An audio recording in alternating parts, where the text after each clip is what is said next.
Welcome to Systems Are Go. My name is Eric McLaughlin and I'm the astronomer for the Rancho Mirage Library and Observatory. And this time we will be looking back at the data from the observatory for October 2021. Let's jump right in with our all-sky camera views of the night sky. We had some rain on a few nights this month. We even had quite the impressive thunderstorm on the evening of the 4th. We also had some impressive solar activity this month, but we will discuss that later in the video. So for now, enjoy these views and I will be back shortly.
And now let's look at the weather station's data for October. Fall marches on with somewhat cooler temperatures. Some of the downward trends we saw in maximums this month follow the rains we saw in the first half of the month.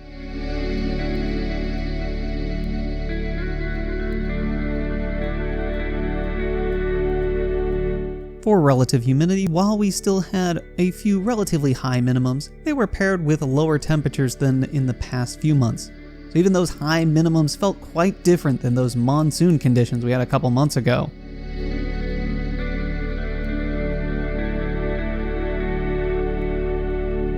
Now for October's heat maps. These plots show how the temperature varied for every hour of the month. Like always, here each day is represented as a column which progresses upwards, with morning towards the bottom, noon in the middle, and evening near the top. The color scale on this view is set to span all the temperatures we generally see here over the course of the year. This month, the wide variety of colors show how we were right in the mid-range of temperatures we generally expect to see out here. Now, when the colors are scaled based only on the temperatures we saw in October, some of those details are even clearer, especially just how cool some of those mornings were.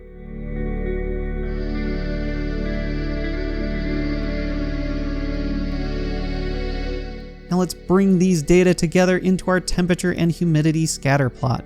As usual, the white curves shown are water vapor density contours.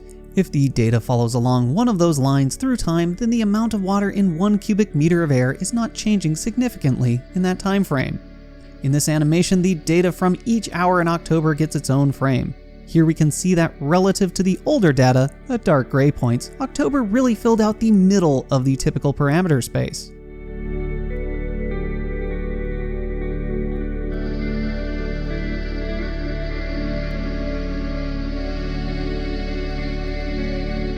Now with all of the data from October plotted, let's see it in the context of the past year.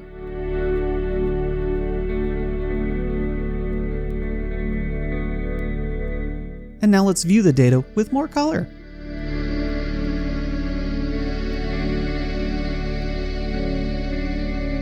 Finally, let's view the images from the solar telescope. These images are taken through an H-alpha filter and are then colorized to show more detail. H-alpha refers to a specific wavelength of red light. H-alpha is emitted from hydrogen under rather specific physical circumstances, the kind that are found in the sun's chromosphere, which is a region above the photosphere, what we would refer to as the visible surface of the sun.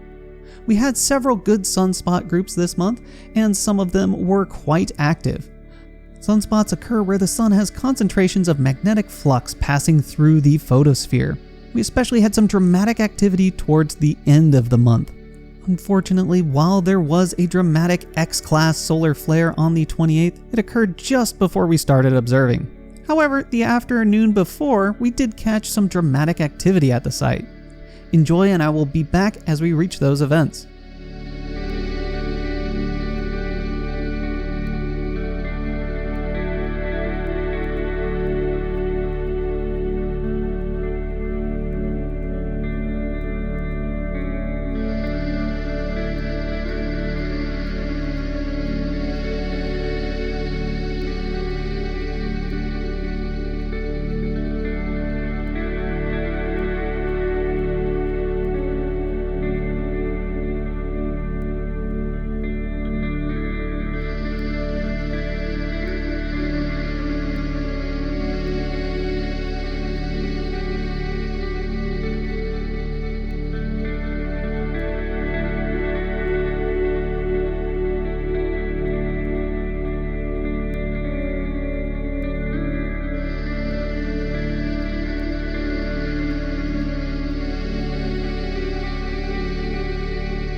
keep an eye on that sunspot group toward the bottom of the image. In a moment, a surging filament eruption will be plainly visible emanating from it. The outflow persisted for nearly 2 hours and created a visible filament in our image which was longer than Jupiter is wide. This eruption appears to have been accompanied by a relatively minor C1.6 solar flare, visible as the bright patches near the base of the filament. There was another event, an X-class flare and coronal mass ejection that happened the following morning before we had the telescope set up. While these events originated from the same sunspot group, the X-class flare was orders of magnitude more energetic than the one we did catch.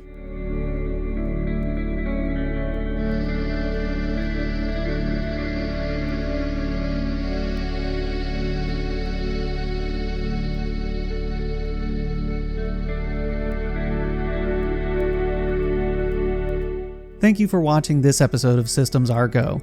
We would like to give a special thank you to the Rancho Mirage Library and Observatory Foundation for making programs like these possible. We hope you enjoyed your time here today, and if you would like to be kept up to date on all of our programming, please follow the link in the description below to sign up for our e-newsletter or subscribe to our channel on YouTube. Thanks again, and remember to keep on looking up.